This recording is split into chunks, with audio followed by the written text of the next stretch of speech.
el que tiene oído para oír, oiga lo que el Espíritu le dice a la iglesia.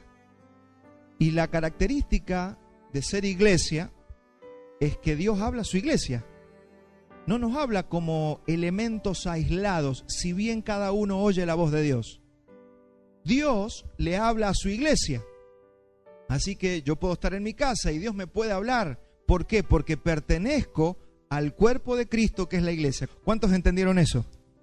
No existe tal cosa como una persona aislada que no pertenece a la iglesia, al cuerpo de Cristo, y que dice que Dios le habla. No existe, porque Él le habla a su cuerpo. Usted irriga la sangre a todo su cuerpo, ¿verdad? Si hay un dedo por allá tirado, la sangre no le va a llegar, porque la sangre es para mi cuerpo. Así funciona todo lo que Dios tiene. Por eso es tan importante tener la identidad de iglesia. Y estamos en tiempos peligrosos, estamos en tiempos del YouTube, estamos en tiempos de la iglesia virtual, estamos en tiempos donde hay muchas cosas raras y extrañas. Por eso nada se compara con esto, porque recién cuando nos saludamos, nos abrazamos, no es una costumbre religiosa, es el estrechar un abrazo, una mano a un hermano, sabiendo que ambos fuimos llamados por Dios desde la eternidad y para la eternidad. Porque acá no hay gente natural, acá hay gente que era natural, que fue llamada por Dios para ser parte de algo espiritual. Así que aquí estamos. Y es por eso que Dios nos habla. Y necesitamos escuchar la voz de Dios. Por eso usted allí haga una oración cortita. Señor, háblame en esta mañana. Háblame. Necesito oír tu voz, porque es la única manera de tener dirección en la vida. Dios lo puso a usted en la tierra y le dio vida. Y por lo tanto es Él el que nos dirige en esta tierra. Así que necesitamos escuchar su voz. Y hoy comenzamos, como ya venimos trabajando, hemos visto primer libro de Samuel, segundo libro de Samuel. Hoy comenzamos con el primer capítulo de Primero de Reyes. ¿Cuántos van siguiendo los mensajes? Entonces vamos a continuar con la predicación expositiva, ¿sí?, y secuencial de Primero de Reyes. Yo quiero siempre hacer una pequeña introducción a qué es la predicación expositiva y qué es importante la predicación expositiva, porque enmarca la impartición de la palabra, la enmarca dentro del contexto de la palabra de Dios. Cuando vamos estudiando un libro como estamos haciendo, Dios hace que se enmarque dentro del contexto de la palabra y saca la predicación de los métodos subjetivos de nosotros los predicadores. Porque el gran problema de los predicadores es que nos podemos volver subjetivos. Usted habrá escuchado alguna vez que uno lee un solo versículo y después está 3 horas hablando lo que a mí me parece. Hermanos, escuchamos mucho contenido humano. Necesitamos más palabra de Dios y menos parecer humano. Necesitamos ser más objetivos con la palabra y menos subjetivos. ¿Por qué? Porque lo que sale del hombre no alimenta. Lo que alimenta es lo que sale de la boca de Dios. Entonces, fíjese, la iglesia es un diseño divino donde tenemos que encontrar la manera que Dios hable a través de nosotros. Y ese es el gran desafío. En mañanas como esta, tenemos que anular lo humano y manifestar lo divino. ¿Cuántos saben que todos tenemos una parte humana, que todavía tenemos este cuerpito, tenemos un alma, pero también tenemos un espíritu? Y necesitamos oír la voz de Dios. Y esa es la gracia de la iglesia. Si podemos definir la iglesia de alguna manera, ¿qué es la iglesia? Es el cuerpo de Cristo, dice la Biblia. Y es donde Dios habla. Y es donde Dios derrama todo lo que Él tiene. Es para su cuerpo, es para la iglesia, no es para otra. Por eso también es la novia del Cordero. Somos la esposa del Señor, dice la Biblia. Por eso tiene tantas figuras la iglesia. Y es importante que usted pueda tener una revelación y un discernimiento de lo que es el cuerpo de Cristo. Porque es maravilloso entender esto. Lo que se está perdiendo en la tierra es la revelación del cuerpo. Entonces usted va a ver mucha gente creyente, pero que no entiende el cuerpo. Y el misterio escondido de los siglos no es el Mesías, porque el Mesías, desde las primeras páginas del Génesis, ya se anunciaba la venida de un Mesías. ¿Sabe cuál era el misterio escondido por los siglos? Su iglesia. Era la iglesia, es su cuerpo. Por eso estamos enmarcando toda la predicación dentro de un contexto más de la palabra, menos temático, que no está mal predicar un tema, pero estamos tratando de ser más objetivos con la palabra de Dios. Eso también nos ayuda a sacar los ojos de los hombres y ponerlos en Cristo. Porque la iglesia de los Corintios había sufrido eso, ¿no? Usted sabe que Pablo les demanda a la iglesia de los Corintios de que estaban divididos, porque dice, había un grupito que decía, nosotros somos de Pablo, los otros eran fanáticos de Apolos, otro grupo era fanático de Pedro, y ahí estaba el problema. Los corintios, la iglesia que estaba en Corintio, había puesto los ojos ¿en quién? En los carismas humanos, cuando en realidad había que poner los ojos, como dice Pablo en la Escritura, puesto los ojos ¿dónde? En Jesús, el autor y consumador de la fe. Eso es la iglesia, mi hermano. Eso es la iglesia. Así que usted, pese al predicador, pese a que hay un hombre aquí, trate de oír a Dios. Trate de desechar lo humano y tomar lo divino. Que todos tenemos algo divino, pero hay mucho humano que descartar. Esa es la habilidad que el Espíritu Santo le tiene que dar y le da a cada uno de ustedes para que lo que hacemos sea del cielo y no de la tierra. ¿Cuántos dicen amén a eso? Entonces, si estamos de acuerdo, vamos a poder extraer. Esto es como vaca muerta, mi hermano. Hay que extraer el petróleo, pero es complejísimo, porque el fracking es todo un sistema para sacar un petróleo que está muy arraigado a la roca. No es como el petróleo convencional. Así que, mi hermano, de eso más o menos se trata lo que hacemos cada vez que la iglesia nos reunimos. Así que el gran desafío es conectar a los creyentes con la palabra de Dios y hacerlos volver a la palabra de Dios.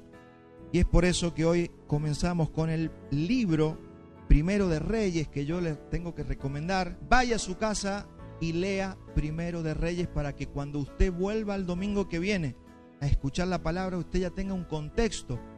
Porque en una hora y cuarto que vamos a hablar, no se puede leer todo el libro e ir leyendo versículo por versículo.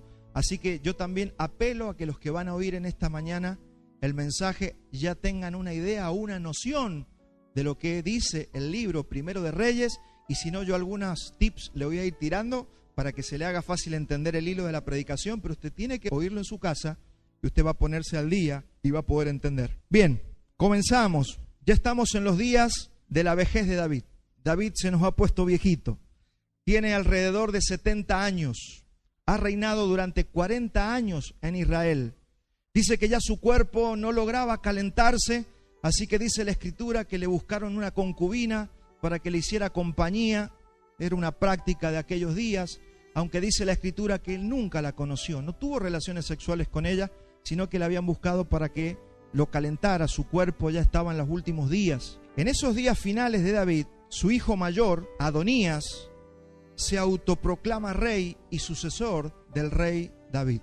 ¿Por qué lo hace Adonías? Porque él era el que seguía, él era el mayor, el hijo mayor. Entonces él, sacando cuentas, dice, no, yo me voy a proclamar rey porque yo soy el heredero. Pero vete aquí que él sabía que Dios había escogido a otro de sus hermanos, a Salomón. Había elegido a Salomón. Pero él dice, yo por primogenitura tengo que ser yo, y se autoproclamó rey. Y usted sabe lo que pasaba en aquellas épocas con el tema de los reyes, ¿no? Por defender un reino, un trono, se armaba la de San Quintín y corría sangre y mataban a todos los que aspiraban al trono, porque era así. Siempre que hubiera un peligro para el trono, habría conflicto. Así que esto está pasando en los días de David. Se suceden varios idas y venidas hasta que Natán y Betsabé van a verlo a David, que está viejito, y le dicen, pero Dios te había dicho y vos habías dicho que el sucesor era Salomón. Pero Adonías, tu otro hijo, se ha autoproclamado rey. Y eso provoca divisiones en la nación, en el país, hasta que logran que el rey David se levante y lo nombra públicamente a Salomón como rey. Y David aconseja a Salomón, antes de morir, le da consejos de cómo afirmar su trono. Salomón es nuevito, se está haciendo cargo del trono. Imagínense la inexperiencia. David, un rey el mejor rey que tuvo Israel en toda su historia, comienza a darle consejos de cómo tenía que afirmar su trono. Y a partir de ese momento vamos a ver muchas muertes.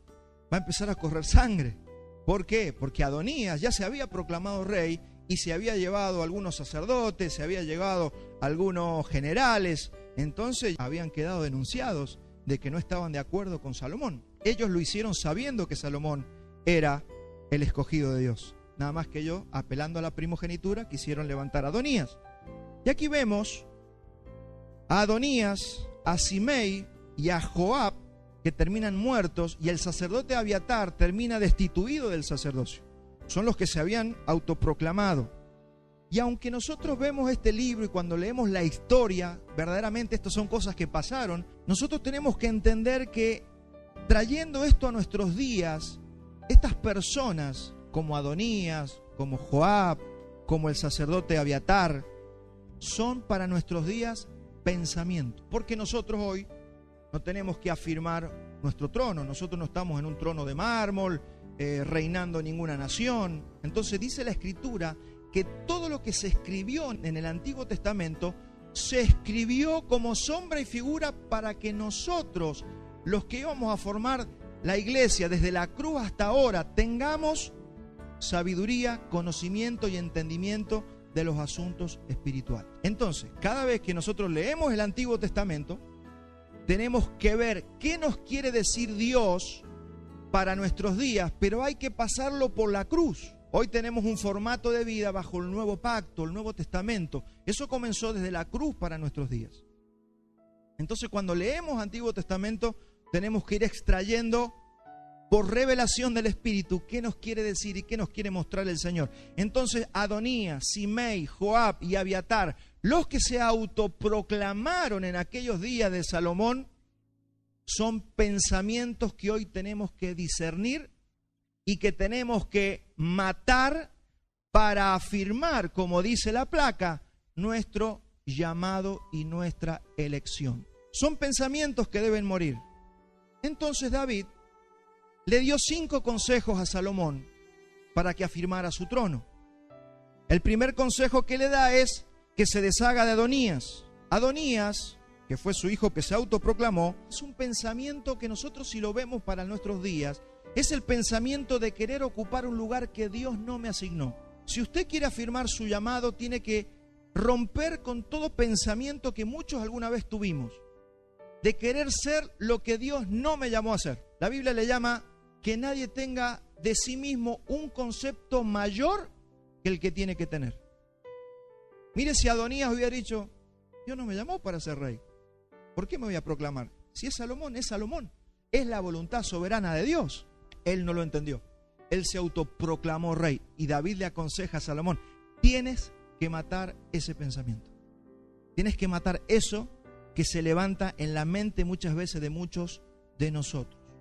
Hay personas que quieren ser algo que Dios nunca pensó para ellos. Por eso hay gente que no le va bien en la vida, porque están haciendo para lo que no fueron llamados. Están haciendo algo que Dios no los llamó a hacer. O alguien les dijo que tenían que ser algo, pero no es la voluntad de Dios. Yo me imagino que a Adonías alguien lo infló. Vos sos el primogénito. Vos tenés que reclamar el trono. Y él fue y se proclamó rey. Pero mi hermano, esas voces siempre van a estar en nuestras vidas. Y esto es aplicable para cualquier situación de nuestras vidas. No quiero poner ni siquiera un ejemplo. Usted simplemente el Señor le hable sobre este asunto. Otra cosa que a veces pasa en las iglesias. No andes dándole palabra a todo el mundo. Costumbre que hay en muchas iglesias en el mundo. Dios me dice que te diga. Y ya se ponen de profeta ahí para andarle profetizando a la gente. Si Dios no te dio una palabra, si Dios no te habló, no andes hablándole a nadie, porque en ese momento estás operando como Adonías. Te estás posicionando en un lugar que Dios no te posicionó. Y esto comúnmente se le llama ser ubicado. Ubícate. Yo me debo ubicar. ¿Ve? Si Dios no me pone en cierta posición, ¿yo por qué tengo que autoimponérmelo? Eso es una cuestión de sentido común espiritual. Otra cosa, no te andes enojando si alguien no te reconoce. porque muchos de los rollos que se hace la gente y los problemas que tiene que haber tenido Adonías en su cabeza. No, es que ¿por qué no me reconocen si yo soy el primogénito? Yo tengo que ser el rey. ¿Por qué Salomón? ¿Y quién es Dios ahora para cambiar las reglas del juego? Dios es soberano. Claro que era el primogénito naturalmente en todos los reinados, no solamente en Israel. El primogénito era el que seguía al trono. Fíjense ahora, murió la reina de Inglaterra. ¿Quién sucedió? El que venía en la línea sucesoria. Pero imagínense que Dios hubiera hablado y diga, no, el rey tiene que ser el príncipe Harry. ¿Qué hubiera pasado, no? Si es que escuchara a esta gente la voz de Dios, que no la escucha. Pero Dios es soberano. Dios es el que habla. Dios es el que dice dónde va a estar nuestra posición en esta vida y en esta tierra. A veces podemos andar, o gente anda afligida porque no tiene una posición en la vida, porque no es un empresario reconocido, porque no es un pastor reconocido mundialmente, porque no es no sé, todas las cosas que un famoso, un cantante, no sé, quiere ser gente posicionada en la vida y andan tristes porque no están en esos lugares. Entonces, ¿esto a qué viene? Viene a que si Dios te quisiera en ese lugar, vos hubieras llegado a ese lugar, porque te hubiera dado los talentos, te hubiera dado las capacidades, se te haría fácil. Hay gente que quiere ser, no sé, empresario y no tiene la habilidad para ser empresario. Y quiere meterse allí y fracasan y fracasan y fracasan. Mi hermano, tienes que saber cómo Dios te diseñó, dónde Dios te quiere, porque en ese lugar vas a sentirte realizado, cómodo, te vas a mover como pez en el agua, porque fue para lo que Dios te diseñó. Tiene que ver con un sentido de ubicación en la vida. Adonías no lo entendió y eso le dijo David a Salomón, destruye ese pensamiento para que tu vida sea afirmada. Dios tiene un plan para tu vida que debes descubrir. O sea, Dios tiene un plan para nosotros. Él dice, ya lo vamos a ver enseguida, nos puso un destino de antemano. Así que, hermano, ¿por qué oramos? ¿Por qué nos reunimos? ¿Por qué somos hijos de Dios? Para descubrir lo que Él ya nos dio desde antes de la fundación del mundo. Dice que Él preparó obras para que nosotros andemos en ellas. ¿Sabe cuándo usted se va a sentir feliz en esta tierra? Y no estoy diciendo que no va a tener circunstancias adversas, pero usted puede estar lleno de gozo en esta tierra cuando usted viva para lo que Dios lo diseñó. Y para saber para qué Dios me diseñó, tengo que tener comunión con el diseñador. Porque si yo quiero andar prueba-error, se me va la vida. Así que, mira, ¿querés hacerla más cortita? Tené comunión con tu Creador y vas a encontrar tu posición y tu lugar en esta tierra. Cosa que Adonías no entendió. Segundo, Simei, otro que lo mataron. Cuando usted lea el libro ahí, empieza a leer los primeros capítulos, va a ver que a Simei también lo pasaron por la guillotina. ¿Qué significa Simei? Simei significa rumor. Es el pensamiento de enojo y maldición sobre las autoridades y el alegrarse de la desgracia ajena. Usted sabe que Simei fue uno de la casa de Saúl, que cuando David iba siendo perseguido, Simei lo maldijo, lo insultó. Este fue Simei. Simei maldijo a David. Y David dijo, está bien, si me maldice. Y él agachó la cabeza. El rey agachó la cabeza. Y Simei lo maldecía. Ese Simei, que era de la casa de Saúl, fue un hombre que no entendió este principio que vamos a aprender ahora. Nunca te alegres cuando tu enemigo o los que te hicieron daño les va mal. Usted quiere afirmar su vida, usted quiere ser un hombre y una mujer conforme al corazón de Dios. No se alegre cuando a su enemigo le va mal, porque es de esperar que nos ponemos contentos cuando le va bien a los que queremos. Y cuando le va mal a los que no queremos, comúnmente, ¿qué hace la gente? Se alegra. Usted va a ver que David nunca se alegró por la muerte de Saúl. Y eso que Saúl fue un rey loco que lo persiguió toda la vida.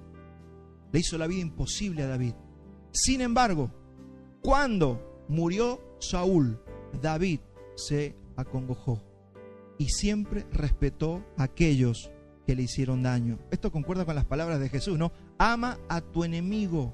Nunca maldigas a una autoridad. ¿Sabe lo que hizo Simei? Maldijo a una autoridad. Yo sé que vivimos en un país con autoridades que están tipo Saúl. Están todos locos acá, los presidentes, los diputados, los senadores. Ahora, ¿sabe cuál es la tentación de que andemos maldiciendo a la gente que está en autoridad? A veces nos enojamos con un padre, con una madre, maldecimos. Nos enojamos con el pastor, maldecimos, murmuramos. Eso era lo que hacía Simei. Simei estaba enojado con David porque David había tomado el trono. Tenemos que entender estos principios para afirmar nuestro llamado, nuestro llamamiento. ¿Qué es Simei? Simei es quien juzga por un rumor o tiene una óptica equivocada. Mire, Dios desechó a Saúl y escogió a David, pero Simei no había visto la voluntad de Dios, por eso maldecía a David. Entonces, mi hermano, nosotros tenemos que juzgar no por un rumor, no por lo que nos parece a nosotros, sino reconociendo cuál es la voluntad de Dios. Eso es lo que va a afirmar tu vida. Estos son principios que a veces no nos damos cuenta, pero son los principios que se van carcomiendo nuestro habitar aquí en la tierra. ¿Por qué me va mal? ¿Por qué no funciona mi vida? ¿Por qué todo se traba? ¿Por qué la familia no funciona? ¿Por qué mi economía no funciona? Porque estos principios están siendo quebrantados. Vamos repasando. Entonces tener un concepto que Dios tiene de mí y no un concepto errado. Segundo, no vivir por rumores y respetar a las autoridades en todo lugar, aún las autoridades que no son de mi agrado. Tercero, que lo mataron también, Joab. ¿Quién fue Joab? Joab fue el general de David. Él era el general del ejército de David y siempre sirvió a David. Pero ese es el pensamiento de rebeldía. Cuando usted lee la Biblia se va a dar cuenta que Joab, uno de los hijos de Sarvia, siempre fue un dolor de cabeza para David. Si bien estaba a la diestra de David, servía a David en todo, fue un dolor de cabeza, hacía lo que él quería. De hecho, fue él el que mató a Absalón. ¿Se acuerda? David le dijo, no me toquen a Absalón, no lo maten. Cuando lo vio colgando de la encina, ¿qué hizo? Lo mató. Iba en contra siempre de lo que se le decía. También Joab derramó sangre de valientes en tiempos de paz. Él, aparte de haber matado al hijo del rey, mató a Abner, general de Saúl, ¿se acuerda? De forma cobarde. Y mató también a un general de Absalón, a Amasa, lo mata por atrás. Entonces, hermanos, ese es el espíritu que tiene que ser derribado para que se afirme en nuestra vida. Cuando alguien me manda a hacer algo, ¿soy obediente? ¿Entiendo y escucho bien las consignas? Me contaban que ahí en Multiforma a los jóvenes les hicieron leer las preguntas para un examen. Resulta que si leían la última consigna decía que no tenían que rendir la prueba. Pero la mayoría de los alumnos no leyó la consigna final y se pusieron a hacer la prueba y fueron todos desaprobados. O sea, ¿qué moraleja agarramos de esto? De que los jóvenes no leen las consignas y que tampoco sabemos interpretar los textos muchas veces. Entonces, ¿a dónde quiero apuntar? Hermanos, tenemos que entender lo que hacía Joab, hijo de Sarvia, era un dolor de cabeza para David, porque nunca interpretaba bien las consignas, nunca obedecía todo lo que se le pedía. Fue un dolor de cabeza, Joab, para David. Y fíjense, hoy sí vamos a ir a la escritura, vamos a leer 2 de Samuel 3:29. Mire la opinión que David tenía de Joab y de sus hermanos, eran 3. Dice, yo soy débil hoy, dice David, aunque ungido rey, y estos hombres, los hijos de Sarvia, son muy duros para mí. Jehová da el pago al que mal hace conforme a su maldad.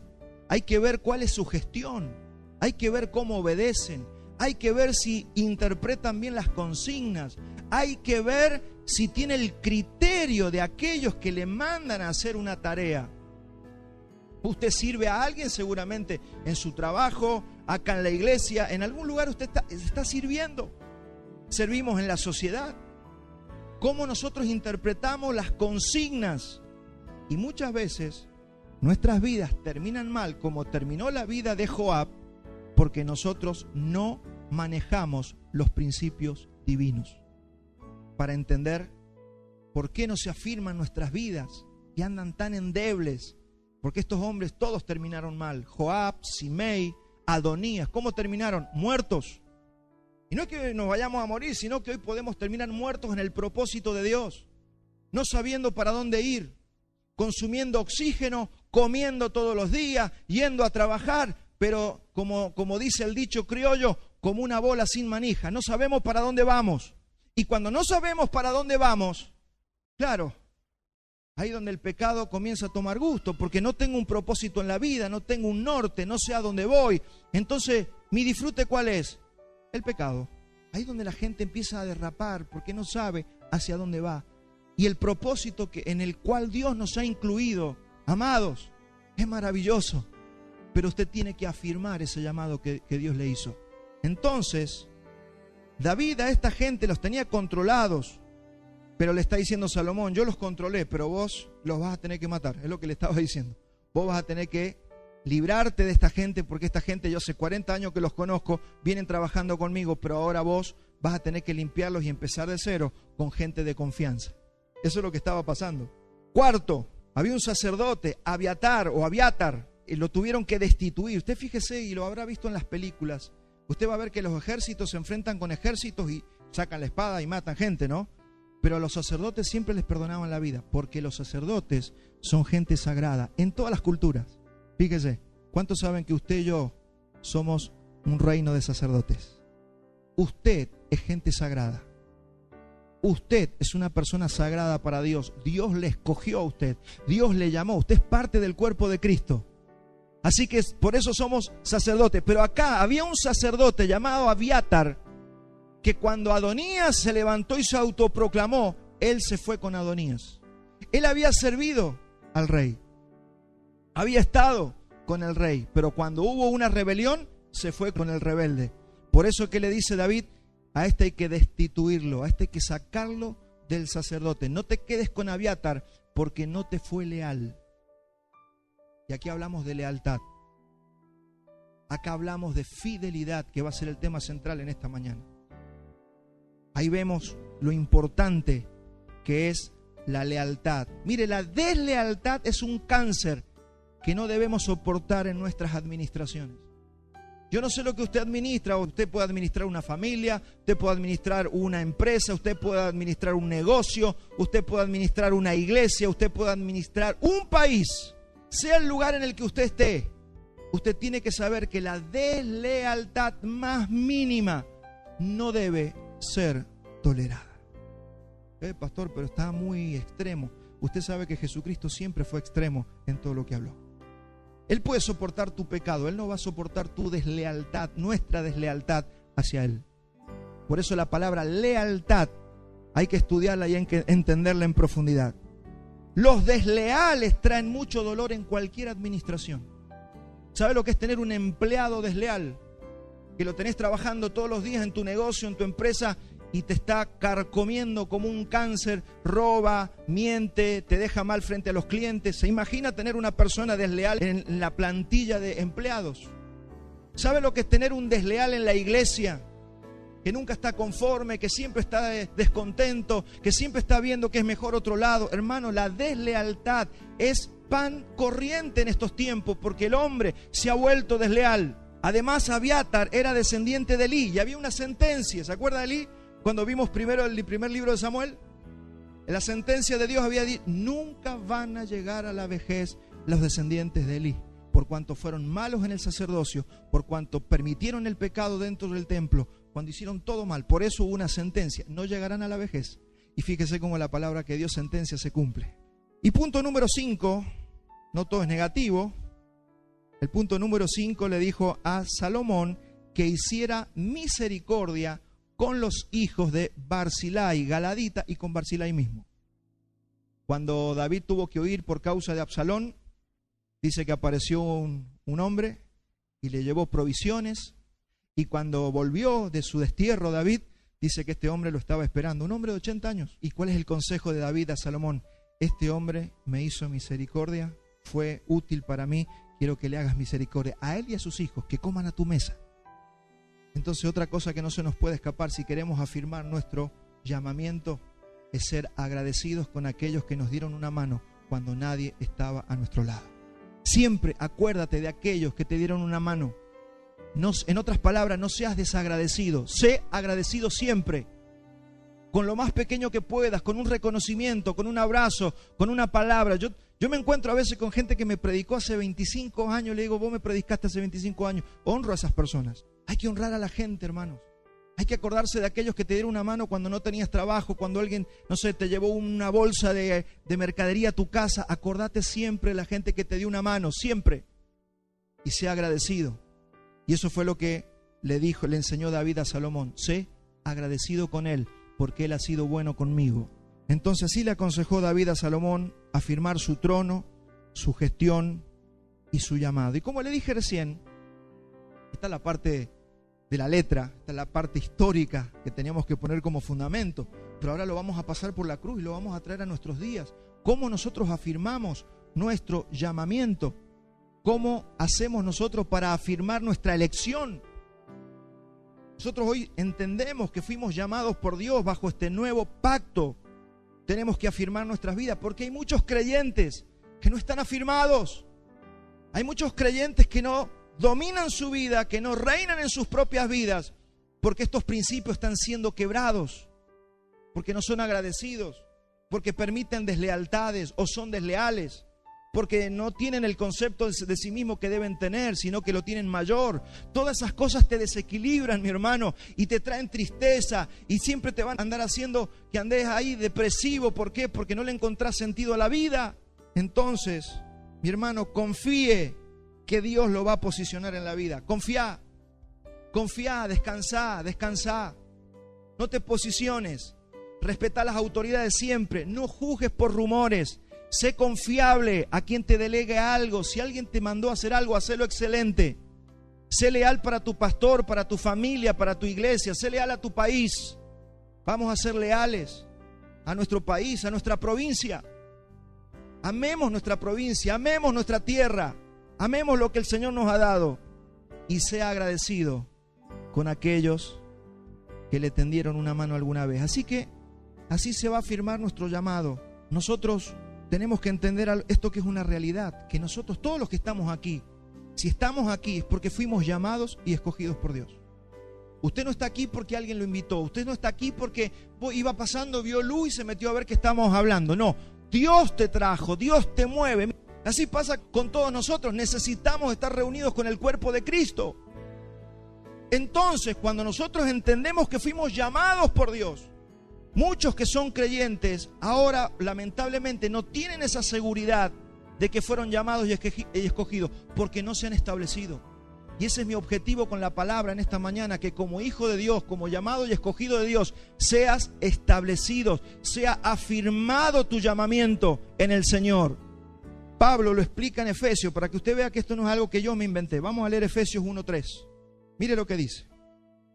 Bendito sea el Dios y Padre de nuestro Señor Jesucristo, que nos bendijo con toda bendición espiritual en los lugares celestiales en Cristo, según nos, dígalo a la iglesia, escogió en Él antes de la fundación del mundo para que fuésemos santos y sin mancha delante de Él. En amor, habiéndonos ¿qué? Predestinados. Son palabras clave que las vamos a ver enseguida. Predestinados. Nos escogió. Fuimos predestinados para ser adoptados hijos suyos por medio de Jesucristo, según el puro afecto de su voluntad, para alabanza de la gloria de su gracia, con la cual nos hizo aceptos en el amado. Esto es uno de los pasajes más poderosos que usted va a encontrar en la Escritura.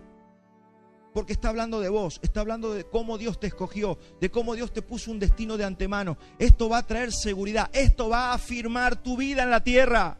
Necesitamos ser afirmados. Cuando el alma se descontrola, necesitamos ser afirmados. Mire, recién mi esposa hablaba, ¿no? De que es la palabra de Dios, es creer a la palabra de Dios. ¿Qué hizo Abraham? Creyó a la palabra de Dios. ¿Sabe cuál es el peor enemigo de la palabra de Dios? Tu alma, mi alma y la tuya. ¿Por qué? Porque nuestras emociones, nuestras almas se levantan siempre engañosamente en contra de la palabra de Dios. Entonces la palabra dice una cosa, pero vos sentís otra. Y ahí están todas nuestras guerras, todas nuestras luchas. Por eso te dije que estos 5 consejos, que son personas en el Antiguo Testamento, son pensamientos en el Nuevo Testamento, que tienen que ser, son argumentos que tienen que ser derribados. ¿Sabe que son altiveces que se levantan en contra del conocimiento de Cristo? Aquí hay una buena oportunidad, mi hermano, para hacer memoria y recordar la soberanía de Dios, la elección de Dios, el santo llamamiento que nos hizo y su predestinación para con nosotros. Esto te va a hacer firme en la tierra. Usted no estaría aquí si Dios no lo hubiese escogido. Si, como acabamos de leer, Dios no te hubiese bendecido. Ahora tengo que decirte una cosa: Dios ¿Cómo sé que Dios me llamó? Porque Dios me bendijo. Todo lo que Dios llama, Dios lo bendice primero.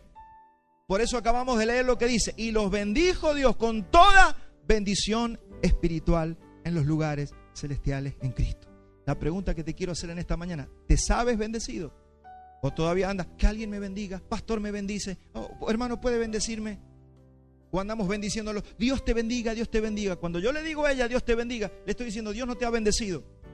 O sea, tú tienes que tener una identidad de la bendición de Dios. Todo lo que Dios llama, primeramente lo bendijo. Así que si usted es un hijo de Dios, usted ya está bendito. ¿Se da cuenta que estas son las cosas que afirman y establecen nuestro llamado? Nuestro llamado y nuestra elección. Amados, la iglesia es una reunión de este tipo de personas. ¿Qué es la iglesia? La reunión de los llamados y de los elegidos. Vamos a Juan 10:27. Características de aquellos que son llamados y escogidos. Mire palabras de Jesús. Jesús les respondió, vamos al 10:27. Mis ovejas oyen mi voz y yo las conozco y me siguen. Y yo les doy vida eterna y no perecerán jamás. Y presta atención aquí. Y nadie las arrebatará de mi mano.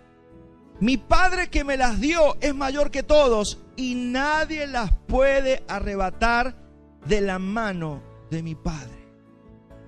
Mi pregunta es si ese es tu sentir cada día. O no sabemos para dónde vamos. Señor, ya no me querés más. Señor, no te siento. Yo le dije que las emociones es su peor enemigo. Que usted, mire, y usted y yo vamos a sufrir hasta que aprendamos a ignorar nuestras emociones. Y aprendamos a caminar en obediencia y en fe a la palabra de Dios. Porque todos nuestros problemas en la vida es por cosas que sentimos. Y comúnmente las cosas que sentimos van en contra de la palabra de Dios. O Él no dijo, yo estoy con vosotros todos los días hasta el fin del mundo. Porque a veces se nos pasa por la cabeza a todos que Dios no está conmigo. Y ahí es donde yo me tengo que acordar que la palabra de Dios es verdad. Sea todo hombre mentiroso. Mi alma, como dice la Escritura, es engañosa más que cualquier otra cosa. Pero el Señor no cambia. Él dijo que me ama, Él dijo que me amó con amor eterno y me va a amar por la eternidad. No importa lo que vos sientas, no importa lo que otro ser humano te haga sentir, no importa lo que la situación te haga sentir, Dios te ama y te tenés que proponer creerle al Señor y no a la gente o a la vida. Porque las cosas de este mundo van a venir para desacomodar tu fe. Por eso Pablo, ¿cómo le llamaba? La batalla de la fe. Esta es la batalla de la fe, claro, acá sí, acá estamos juntos, claro, todos nos animamos, la palabra me está nutriendo, acá es más fácil creer. El problema es cuando salís de la reunión. ¿Cómo es tu vida en la semana? ¿Cómo es tu día a día? ¿Cómo es tu día cotidiano? ¿Cómo es la cotidianeidad de tu día, de la semana? Allí donde yo necesito afirmar este llamado y esta elección. Entonces Dios dice que nadie nos puede arrebatar de su mano, que si Él nos llamó, somos sus ovejas, y si somos sus ovejas, oímos su voz. No hay tal cosa como un hijo de Dios que no oye la voz de Dios. Si no está oyendo la voz de Dios, porque tiene que desarticular estos 5 principios que vimos al principio. Por eso es tan importante afirmarnos en nuestro real sacerdocio. Afirme esta verdad en su vida. Entonces, si eres de Cristo, mi hermano, tenga seguridad de su salvación. ¿Estás seguro de que fuiste salvo? Eso tiene que ser una certeza profunda que tiene que haber en tu vida. No puede ser que hay días que pienses que eres salvo y hay otros días que pienses que te perdiste. Nadie las puede arrebatar de mi mano. Nadie. Cuando te sientas mal en la semana, nadie me puede arrebatar de la mano de mi Dios. Pequé, fallé, Señor. Nadie me puede arrebatar de la mano de mi Dios. Tienes que creerlo, tienes que vivirlo, tienes que proclamarlo, tiene que ser tu profesión de fe todos los días de tu vida. Porque si no, nuestro llamamiento se desestabiliza. Y usted va a ver lo que le pasó a Salomón. Salomón empezó bien. ¿Y cómo terminó Salomón? Se olvidó de todo esto. Después hizo todo mal. Y eso está escrito en la Escritura para amonestarnos a nosotros que hemos alcanzado los fines de los tiempos. Entonces esto nos lleva a lo que se conoce en teología como la cadena dorada. Quiero que vayamos a leer Romanos 8, 28 al 30. Esto viene para afirmarte, mi hermano, como dice el título del mensaje de hoy, afirmando nuestro llamado y nuestra elección. La cadena dorada, o Romanos 8, 28. Le ponemos ese título y va a ser bien que se lo pongamos para siempre acordarnos de este pasaje de 3 versículos. Romanos 8, 28 al 30. Dice: y sabemos que a los que aman a Dios, todas las cosas les ayudan a bien. Esto es, a los que conforme a su propósito son llamados. Porque a los que antes conoció, también los predestinó para que fuesen hechos conforme a la imagen de su Hijo, para que Él sea el primogénito entre muchos hermanos. Y a los que antes predestinó, a estos también llamó. Y a los que llamó, a estos también justificó. Y a los que justificó, a estos también ya los glorificó. Acá hay una cadena que tenemos que aprender. Lamentablemente no hice la placa, pero si usted está notando el primer paso de esta cadena o el primer eslabón, porque lo ponemos en orden, ahí está un poquito desordenada. Son 5 puntos o 5 eslabones de esta cadena dorada. Anótelo esto, porque de esto depende su estabilidad emocional, espiritual y física por el resto de su vida. Primero, dice a los que antes conoció, ¿verdad? Eso significa su presciencia. Significa que Dios sabía de antemano. La presciencia, la palabra ciencia es la palabra conocimiento. Pre es un sufijo de anterioridad. Presciencia, el previo conocimiento de Dios. Es decir, Él nos conoció antes. Es el conocimiento previo de Dios. Por eso dice que Él nos conoció. A los que antes conoció. Eso ahí está la palabra preconocimiento, presciencia. Es el primer eslabón de la cadena. Esto quiere decir que Dios te conoció desde antes. No es que vos estás en una iglesia porque hace 20, 10, 5 años alguien te predicó el evangelio. Vos estás en una iglesia porque Dios te conoció desde antes. Segundo eslabón, dice que a los que conoció los predestinó. Es decir, te puso un destino de antemano. Te puso un destino de antemano. ¿Qué significa destino? Cuando usted comienza un viaje, usted dice, ¿a dónde vas? A Buenos Aires. Ese es mi destino, hacia allí voy. Bueno, ¿sabe qué le pasó a usted? Dios le puso un destino. Ese destino comenzó en la eternidad y termina en la eternidad. Usted tiene que conocerlo. No, porque mi destino era ser pastor. No, esto es el oficio acá en la tierra. Esto no es mi destino. No, mi destino es ser mamá, ser papá. No, ese no fue tu destino. Tu destino termina en la glorificación. Me estoy adelantando. Pero usted tiene que saber que tu destino termina en la eternidad. Tercer eslabón. Dice que nos llamó. Nos llamó. Levanten la mano los llamados. ¿Sabe por qué? ¿Qué significa que Él nos llamó? Mire, es lo que usted en la Biblia conoce como regeneración, como nuevo nacimiento. Porque dice que los seres humanos estamos muertos en delitos y pecados por causa del pecado de Adán. Los hombres no buscan a Dios. Los hombres no quieren saber nada con Dios. ¿Por qué hay hombres aquí en las congregaciones? Porque Dios los llamó. Usted está aquí porque Dios los llamó. Si no, usted estaría comiéndose un choripán en Potrerillos. Pero hoy está aquí en esta mañana. ¿Por qué? Y algunos ya están diciendo, sintieron el olorcito a choripán, pero permítame decirle que usted está acá porque Dios lo llamó, no porque yo lo convoqué. Yo no puedo convocarlo a usted. Dice que nos llamó, Él nos hizo renacer por su gracia. Porque el hombre natural no puede buscar a Dios. Es decir, que cuando usted ve a un hombre buscando a Dios es porque Dios lo ha llamado. La Biblia también le llama nuevo nacimiento. Cuando Jesús dijo, el que no nace de nuevo no puede ver el reino de Dios y no puede entrar al reino de Dios. Y esto no es de vosotros, sino don de Dios, gracia de Dios. Gloria a Dios. ¿Sabe por qué yo empecé a creer en el Señor? Yo no quería creer en Dios. Él me hizo renacer por su voluntad. Es decir, la Biblia dice eso, ¿no? Que nadie, todos se apartaron. No hay un justo, ni siquiera uno. que nadie busca a Dios. Todos se fueron a una, dice. Pero Él quiso escogernos, llamarnos, predestinarnos y nos llamó. ¿Para qué? Para regalarnos su fe, porque el ser humano no puede generar fe de adentro. Cuando usted es llamado por Dios, Dios le abre los ojos y Dios le da una medida de fe adentro suyo. ¿Para qué? Para que usted empiece a creer. Y ahí empieza su responsabilidad. Esta es la cadena dorada que estamos viendo. Y dice que porque Él nos llamó y nos hizo renacer de nuevo, nos dio su fe. ¿Y cuál es el resultado de la fe? El cuarto eslabón. Los justificó. ¿Se acuerdan lo que dice Romano? Justificados pues por la fe tenemos paz para con Dios. Es decir, primero nos llamó, nos regala la fe, nos abrió los ojos para que creyéramos en Él. ¿Y qué hizo? Dice que tuvimos automáticamente paz para con Dios, porque estábamos enemistados con Dios. Estoy hablando de cosas profundas. Estoy hablando de la palabra de Dios.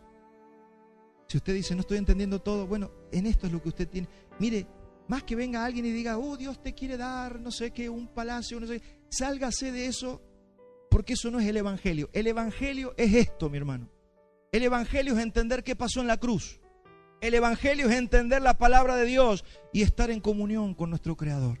No confundamos Evangelio con otras cosas, porque dice la Biblia que hay otros evangelios, pero que no son evangelios, que son engaño de los hombres. Y fíjese dónde termina esto. Y esto termina en el quinto eslabón, que es los glorificó. ¿Sabe qué es esto? Lo que dijo recién Jesús. Nadie las arrebata de mi mano. ¿Sabe qué significa? Que usted ya está glorificado. ¿Sabe qué significa? Que usted está seguro en las manos de su Dios. Nadie te puede arrebatar. ¿Cuántos pueden celebrar eso? Tranquilo, nadie te puede arrebatar de la mano de tu Dios. Si eres oveja del Señor, oyes la voz y lo sigues. Así que mi hermano, empieza a tener fundamento para ser establecido en su fe. Y no andar endebles y siendo llevados por todo viento de doctrina o por la subjetividad de los hombres. Esto es lo que tiene que afirmar, mi hermano.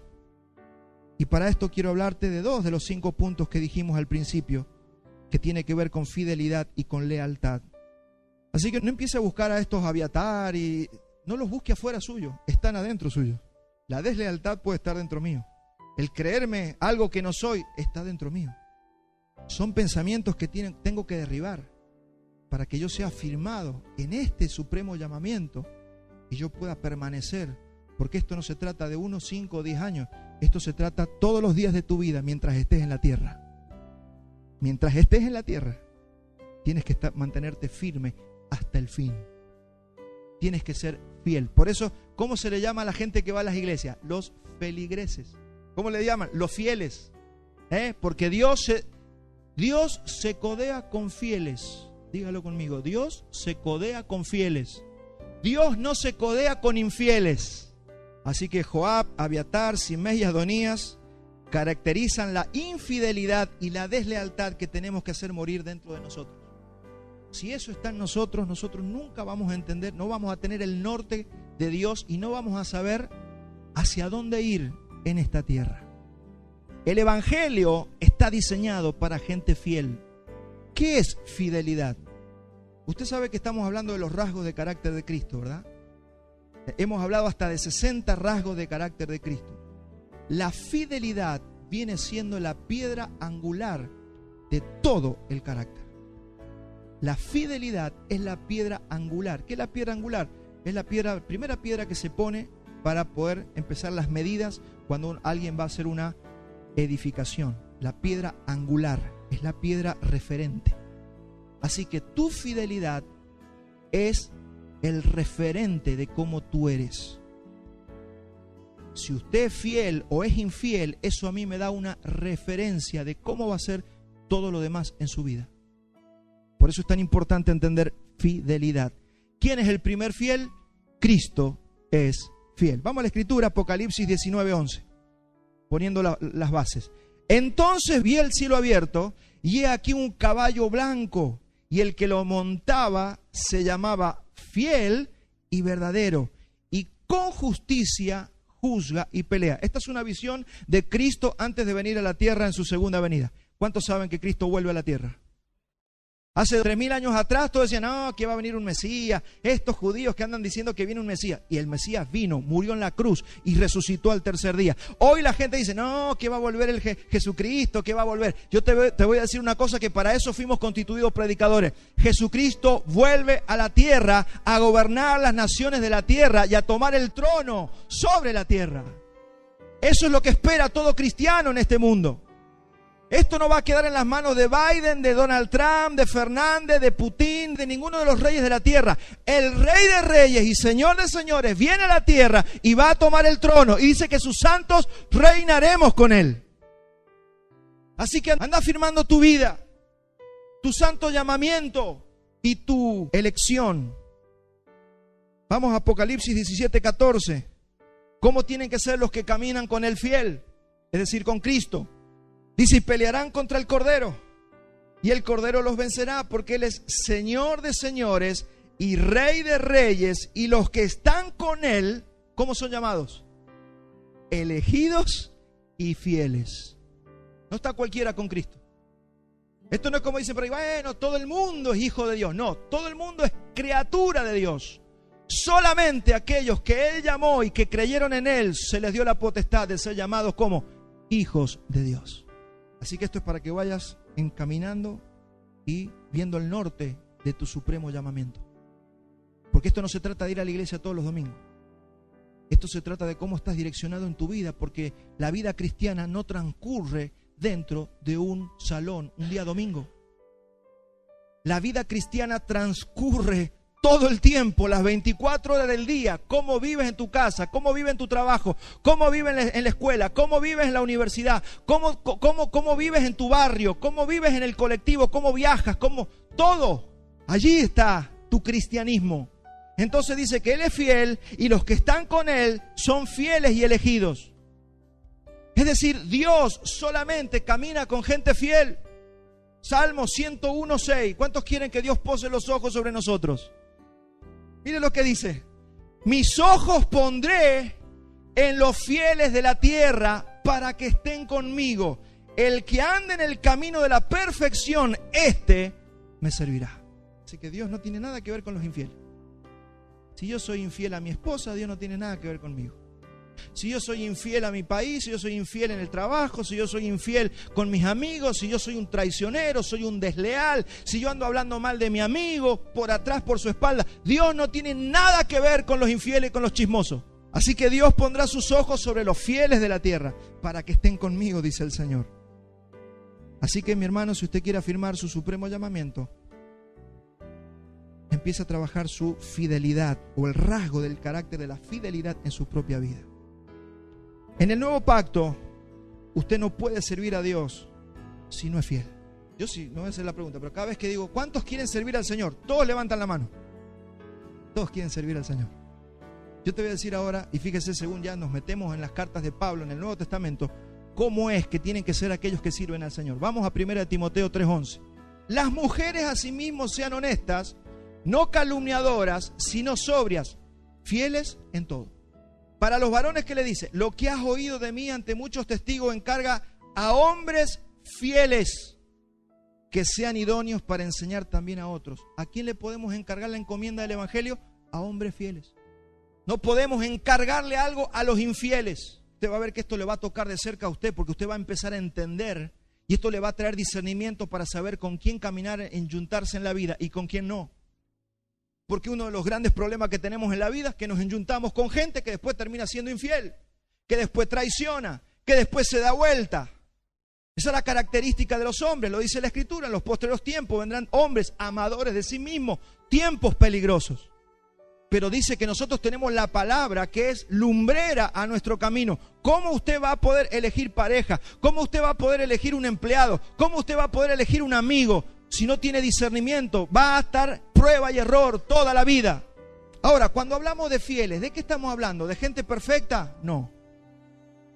Cuando hablamos de fieles, ¿estamos hablando de gente que nunca falla? De ninguna manera. Vamos a definir qué es lo que es fiel para Dios. ¿Qué pasa cuando un fiel se comporta de manera infiel? Acá me quiero quedar. ¿Qué pasa? A ver, yo me considero fiel. Yo soy fiel al Señor.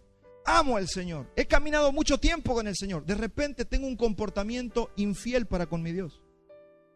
¿Qué pasa cuando un fiel se comporta de una manera infiel? La respuesta es fiel para arrepentirse. Usted tiene que meditar en esto. No estamos hablando de gente que nunca se equivoca. No estamos hablando de gente que nunca falla. Estamos hablando de fieles que si son fieles para arrepentirse. ¿Se acuerda de David? David falló, se mandó la peor David. Pero ¿por qué David es considerado fiel? ¿Por qué David es considerado un hombre conforme al corazón de Dios? Porque en el momento que tomó conciencia de su pecado, se postró sobre su rostro, se arrepintió y pidió perdón. ¿Dónde yo puedo conocer a un infiel que falla, que hace las cosas mal, no reconoce su pecado, sigue en la obstinación de su corazón y destruye su vida y la vida de los que los rodea? ¿Cómo sé que una persona ha sido llamada por Dios? Esta es la gran discusión. Bueno, ¿era salvo o no era salvo? Y mire, si fue salvo y tropezó y tuvo un momento de dificultad y volvió, entonces era salvo. Pero cuando usted ve gente que nunca más vuelve, es que nunca fueron salvos. Eso para ir entendiendo un poquito el comportamiento de los seres humanos. Así que si usted falló, pero usted se arrepintió y usted volvió al camino, entonces usted es un fiel del Señor. ¿Cuántos fieles hay acá? Por eso la reunión de los fieles, la reunión de los santos, son aquellos que se arrepienten y que tienen la fidelidad para seguir corriendo la carrera de la fe. Así que mire, esto nos va a dar sabiduría para la vida. Dios se compromete con el carácter, no con el talento. Y dijimos que fidelidad es la piedra angular del carácter. A mí no me importa si tengo un empleado que se la sabe toda. Yo voy a observar el carácter de mi empleado. A mí no me importa si mi esposa es la más bonita del mundo o no. Yo lo que voy a observar en mi esposa es el carácter de Cristo en ella. Esto para los jóvenes. Hoy tenemos todos los jóvenes en la ELA, en Córdoba. Pero si estuvieran los jóvenes en esta mañana, bueno, algunos jóvenes hay aquí. ¿Cómo hacemos para conseguir una buena pareja? ¿Cómo hacemos para casarnos bien con una mujer que sea buena mujer, con un buen hombre? No andes mirando las habilidades, no andes mirando solamente lo externo.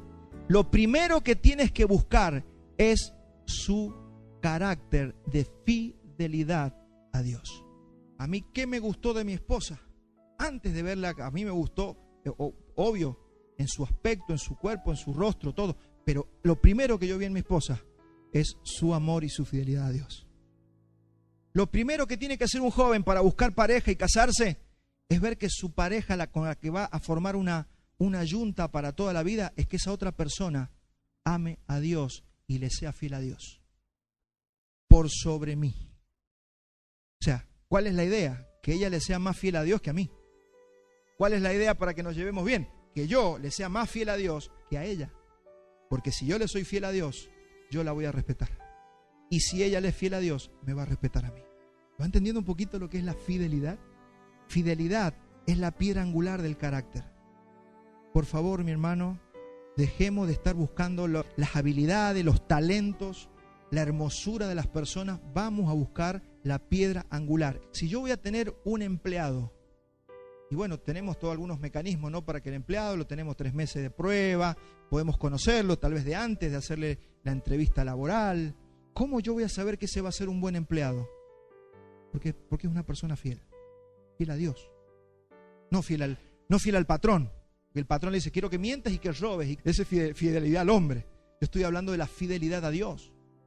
Cuando una persona es fiel a Dios, es una persona que va a ser fiel con la gente, va a ser fiel a su país, va a ser fiel a su familia, va a ser fiel a su esposa, va a ser fiel a sus hijos, va a ser fiel a su iglesia.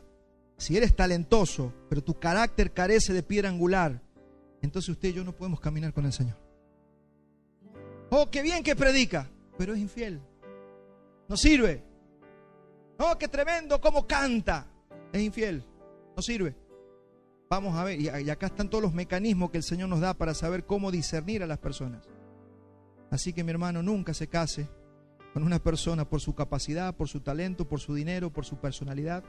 primeramente vea la fidelidad de esa persona a Dios. No se deslumbre por carismas, por talentos, por capacidades. Una persona que es fiel a Cristo va a ser fiel a su cónyuge y a todo lo que administre. Así que, mi hermano, necesitamos tomar el pulso de nuestras vidas. Y esta exigencia es para nosotros, es para los fieles, para los que conocen a Dios. Y es para que nosotros aprendamos a discernir a la gente que nosotros elegimos o con quienes caminamos.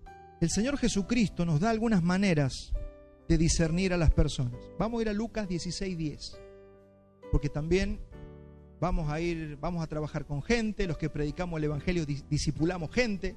Los que tienen negocio tienen empleados. Los que tienen hijos los van viendo crecer. Mamá, que estás haciendo escuela en casa. Papá, que estás trabajando con tus hijos. Mire lo que dijo Jesús en Lucas 16:10. El que es fiel en lo muy poco, también en lo más es fiel. Y el que en lo muy poco es injusto, también en lo más va a ser injusto.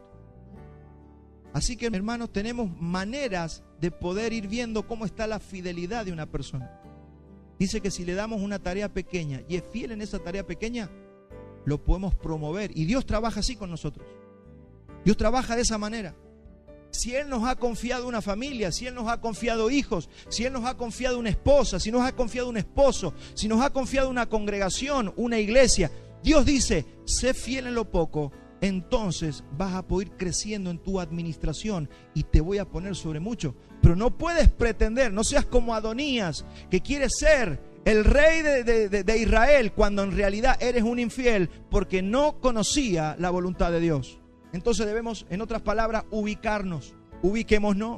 Mida la fidelidad. Cuando usted va a conocer gente, todos los días conocemos gente. ¿Por dónde empezamos a conocer a las personas? Por su fidelidad. ¿Usted le confía algo a la persona? ¿Le abandona eso a los 2 días? No. Mire, el Señor nos confía el pastorado, por ejemplo. ¿Sabe que hay momentos donde usted dice, qué lindo que es el pastorado? Y hay días donde usted se quiere tomar un cohete e irse a vivir a Júpiter. Imagínense si abandonáramos porque un día nos sentíamos mal, porque una semana la pasamos mal, porque un mes la pasamos angustiados. Imagínense si abandonamos todo a la mitad. Hermano, el congregarse. Yo tomo muchas veces el pulso de los cristianos en su forma de congregarse. 2 por 3, 6. Y el hermanito que se congrega cada 2 por 3. ¿Ve? Entonces, cuando puede, viene. Cuando hace calorcito, viene. ¿Cómo vamos a confiar en personas que no saben congregarse? Pero, hermanos, vamos perfeccionando ¿qué? Nuestra fidelidad. Puede ser la primera vez que venga, o puede ser hace 20 años que estés en el ambiente que llamamos cristiano. Hermano, aprenda a congregarse, porque son formas de tomar el pulso de nuestra fidelidad al Señor. El congregarse es la expresión más baja de la fidelidad. Hay gente que se cree que es fiel porque va todos los domingos a la iglesia. Usted no puede ser fiel porque va todos los domingos a la iglesia. Eso no muestra su fidelidad. Es un pequeño pulso. Es el jardín de infante de la fidelidad. La fidelidad es esa piedra angular de mi carácter que me dice, me confiaron una responsabilidad, la guardo hasta el final. La fidelidad se mide en todas estas cosas. Empiezo un trabajo, ¿lo termino? Empiezo algo, ¿lo dejo a la mitad? Eso ya está hablando de fidelidad en tu vida. A ver, ¿qué es fidelidad para Dios? Porque es muy amplia la palabra fidelidad. Fidelidad en lo administrativo para Dios es multiplicar lo que tenemos. Dios espera que nosotros multipliquemos lo que Él nos ha confiado. ¿Se acuerda el diseño original en el Génesis? Fructificad, multiplicad, llenad la tierra. Siempre fue la expectativa de Dios que nosotros multipliquemos todo lo que nos ha dado. Esto explica por qué a veces nuestras vidas no arrancan, mi hermano, porque Dios camina con los fieles solamente.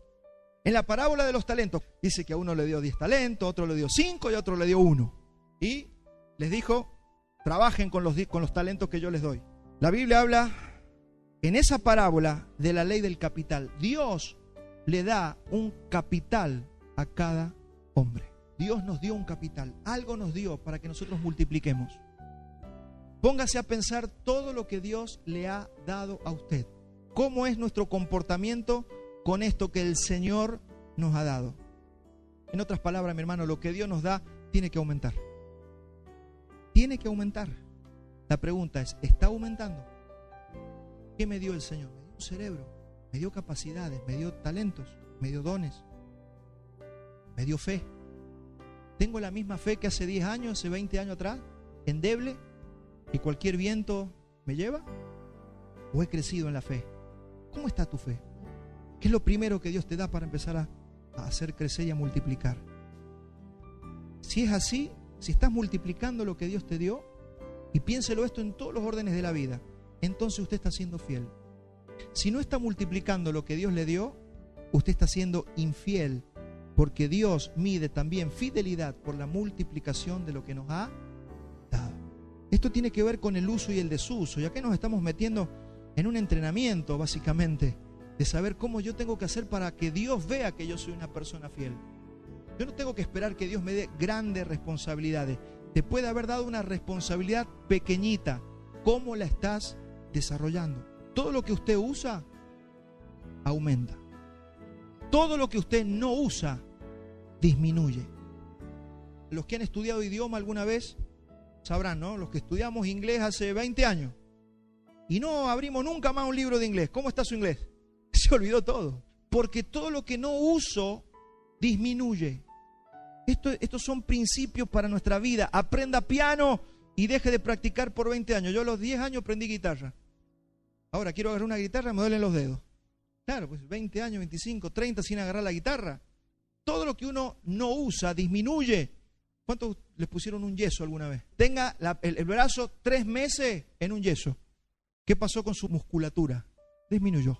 ¿Por qué? Porque todo lo que no se usa disminuye. Guarde, y sobre todo en este país, guarde dinero un año y sáquelo del año que viene y vaya a comprar algo. ¿Cómo le fue? Perdió valor. Todo lo que yo no uso, todo el capital que yo no invierto disminuye, mi hermano. Eso es un principio eterno. Dios dice, yo quiero que ustedes sean multiplicadores de todo lo que yo les di. Yo les he dado inteligencia, les he dado un cuerpo, les he dado talento, les he dado capacidades, les di mi evangelio. ¿Qué has hecho con el evangelio que aprendiste en la iglesia? ¿Te lo comes tú solo? ¿O le hablaste a alguien alguna vez del evangelio? ¿Sabe la cantidad de cristianos que no le hablan del evangelio a nadie? Esas personas, si siguen así, van a ir un día a rendir cuenta al Señor. ¿Y sabe cómo les va a decir el Señor? Infieles. ¿Qué hiciste con lo que te di? Amados, entonces, anote esta frase: úselo o piérdalo. Úselo o piérdalo. Y esto aplica a la fe, al amor, al conocimiento, al dinero, a un talento deportivo, a la comunión con Dios. Deje de orar y va a ver cómo su oración se vuelve una oración raquítica, una oración de Padre, aquí te pido, por favor. Así oran algunos. ¿Por qué? Porque no oran nunca. Ahora, una persona que vive en oración todos los días en su casa, ora todos los días, es una persona que sabe orar. Claro, cuando le dan el micrófono se quiere comer al diablo y quiere orar y hermano, así funciona. Pero tiene que haber algo que tiene que ir creciendo dentro de nosotros. La oración crece. Fidelidad es aumentar lo que se me ha dado. Infidelidad o deslealtad es una grieta muy grande en nuestro carácter. Yo siempre digo, nosotros no somos ni capitalistas ni comunistas, somos del reino de Dios. Pero ¿sabe por qué vamos a tirar siempre a apoyar el capitalismo? Porque tiene que ver con un principio divino, que es el capital para la multiplicación. Por eso el comunismo ateo se ha levantado contra una idea divina. El comunismo ateo lo que hace es sacarte todo capital para que usted no produzca. Y el reino de Dios tiene que ver con productividad. Siempre el reino de Dios tiene que ver con productividad. Es por eso que yo quiero hablarte, iglesia, de que si has estado quieto, no has estado produciendo, has estado guardando los talentos, este es el tiempo para sacudirte, para empezar a multiplicar, para empezar a ver qué es lo que Dios te ha dado. Dios te ha dado capacidades, talentos. ¿Qué te ha dado el Señor? Empezá a buscarlo, eso lo sabés vos. Eso lo sabés únicamente vos. ¿Qué te dio el Señor? ¿Qué habilidad? ¿Qué capacidades te dio el Señor? Y comienza a usarlas. No deje las cosas quietas. Para Dios, mi hermano, no hace falta ser un ladrón para ser mala gente. Simplemente no haga nada y para Dios somos malos. Hermano, hay muchos creyentes no haciendo nada en esta vida. Y yo quiero que nos sacudamos de eso. Mire, todo va a cambiar a nuestro alrededor cuando nosotros empecemos a multiplicar lo que el Señor nos ha dado en nuestras manos. ¿Cuántos me están creyendo?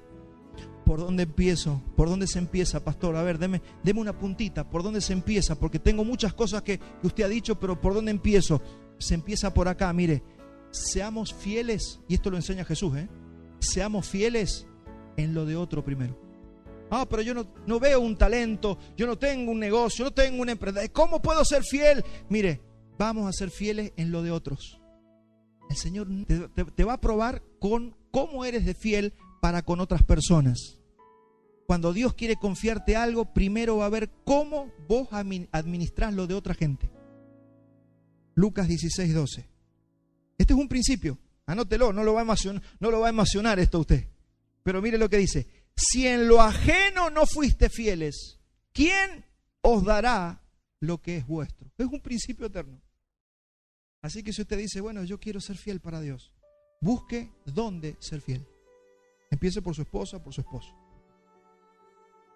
Empiece a serle fiel a los que tiene al lado. Empiece a ser fiel con su trabajo.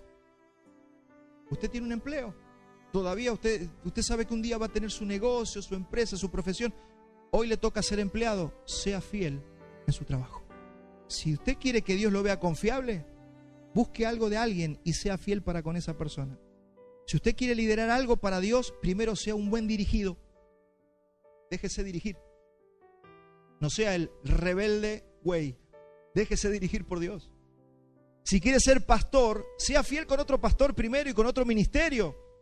No ande chismoseando, dividiendo la iglesia. Si usted quiere ser pastor y Dios lo ha llamado a ser pastor, un líder espiritual, Dios lo va a levantar. Pero sea fiel.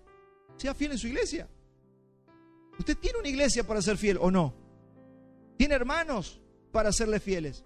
¿Tiene labores que hacer en su iglesia local? Si quiere tener su propia empresa, sea fiel en su trabajo, como le dije recién. Sea un buen empleado. Y si quiere formar su propia familia, no envidie, no destruya a otras familias. No divida a otra familia, no separe a otra familia. Así funciona. Fíjese en la Biblia, siempre funcionó esto. Eliseo fue fiel para con Elías. Josué fue fiel para con Moisés. Jesús, fíjese que Jesús fue fiel para con el Padre en todo lo que el Padre lo mandó. Y cuando murió y resucitó, ¿qué le dio el Padre? Dice que le dio un nombre por sobre todo nombre. Lo posicionó en el trono. Él es el Rey de Reyes y Señor de Señores. Y los apóstoles también fueron fieles con el Señor Jesús. Y es por eso que dice el Señor que les prometió el Señor que reinarían con Él. ¿Se da cuenta lo que es la fidelidad? Así que la fidelidad se manifiesta en estas tres características: ser constante, ser leal y ser sumiso. Y la palabra de Dios nos dice que debemos someternos unos a otros. ¿Sabía usted que yo no estoy acá por sobre usted? ¿Sabía eso? Aunque muchos funcionan de esa manera, la Escritura dice: sométanse los unos a los otros. Ese es el espíritu que reina en el cuerpo de Cristo. Sumisos, leales y constantes. Constantes en todo. Mira su fidelidad por la constancia. No, es que yo ofrendo una vez al año. No, es que yo me congrego una vez cada 3 meses. No, es que tu constancia habla de tu fidelidad. Mire, Salomón afirmó su administración y nosotros tenemos que afirmar lo que el Señor nos ha confiado. ¿Esto sabe cómo lo resume? Y con esto termino. Con Hebreos 2.1. Dice Hebreos 2.1: por tanto es necesario que con más diligencia atendamos a las cosas que hemos oído, no sea que nos deslicemos. Porque si la palabra dicha por medio de los ángeles fue firme y toda transgresión y desobediencia recibió justa retribución, ¿cómo escaparemos nosotros si descuidamos una salvación tan grande? Quiero ser fiel. Póngase de pie. Vamos a terminar orando.